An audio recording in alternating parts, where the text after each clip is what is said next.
This is Michael Jordan. You probably already knew that from his extensive NBA career, wildly popular line of shoes and merchandise. A crowd busted through this door in Indiana. And remember, as you're watching these pictures, this is all over shoes. Or as one half of the most exhausting topic of discussion in all of basketball. LeBron James, one of the greatest players in the history of the game. You want to debate 2 or 3 between him and Kareem Abdul-Jabbar? Feel free. But I don't want to hear anything about him being better than Michael Jordan. Recently, several articles about Jordan's health have been surfacing online after a photo of him was taken in Monaco during the Champions League game a few days ago. He looks otherwise healthy, but if I were to put up a photo in question, you'd immediately be able to point out a glaring irregularity in his face, given that his eyes are now completely yellow. A few rumors immediately made its way online, with the biggest one saying that he had a case of jaundice or liver failure. Jaundice, or liver dysfunction, is a condition that happens when a component of your blood called bilirubin can't be processed by the liver, which results in a buildup of this product in your body. When erythrocytes, or red blood cells, are broken down in your body, they release a molecule called unconjugated bilirubin into your system. This substance is then taken to your liver by a protein called albumin, where it undergoes a biochemical transformation called conjugation that renders it water-soluble in the body. Under normal physiological conditions, this conjugated bilirubin is efficiently excreted via the urine and stool. But in individuals with jaundice, this accumulation of bilirubin exceeds the body's capacity to eliminate it at a normal pace, resulting in this homogeneous yellow discoloration of the skin and sclera. But while discolored eyes can certainly indicate that a liver isn't properly functioning, it can also be a physiological symptom of something completely benign.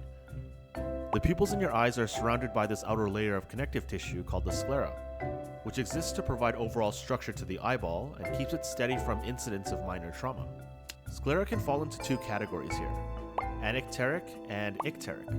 Jordan's eyes, while seemingly concerning, are anecteric, meaning that they're not jaundiced, and are what we call having a dirty or muddy sclera. It might appear yellow in some photos and videos, but to an outright jaundiced eye, the distribution of the yellowish color is very homogeneous across the entire surface, while in Jordan's eyes isn't the case.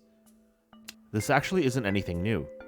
The longer you've followed Michael Jordan's career, the more you've known about this case of yellow pigmentation in his sclera. People that watched the Last Dance documentary on the Chicago Bulls dynasty will recall that he had the same coloration in his eyes whenever the cameras were on him.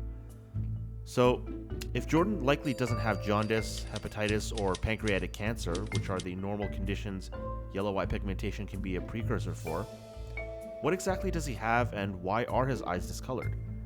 It's actually something called a conjunctival pigmented lesion.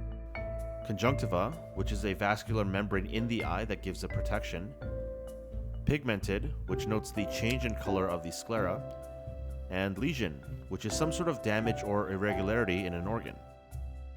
So Jordan most likely has conjunctival melanosis or racial melanosis. It's a completely benign type of pigmented lesion, which typically arises in individuals with darkly pigmented skin and people in the latter years of their lives. Pigmented lesions, while fairly common in a lot of people, can actually range from a benign nevi to the much more serious conjunctival melanoma, which is actually a dangerous type of cancer. Somewhere in between these 2 ends of the spectrum lies conjunctival melanosis or racial melanosis, which is a type of conjunctival pigmentation lesion that's found in individuals with high melanin content, which Jordan obviously fits the demographic of. These pigmented lesions increase in likelihood as you age, but it's usually uncommon for it to change from its normal benign form to the much more serious melanoma. I can't confirm the exact diagnosis of what Jordan actually has since he's never made any sort of public statement addressing it, but given the fact that there's no evidence of a cancer diagnosis and the high likelihood of him having racial melanoma, it's probably this. So, not much to worry about with his airness. Everything is likely very normal with Jordan, at least in a physiological and health context. I guess we can go back to debating if his 10 scoring titles beats LeBron's total points, or if they're ever planning to re-release the shattered backboard Jordan 1s again. Who knows?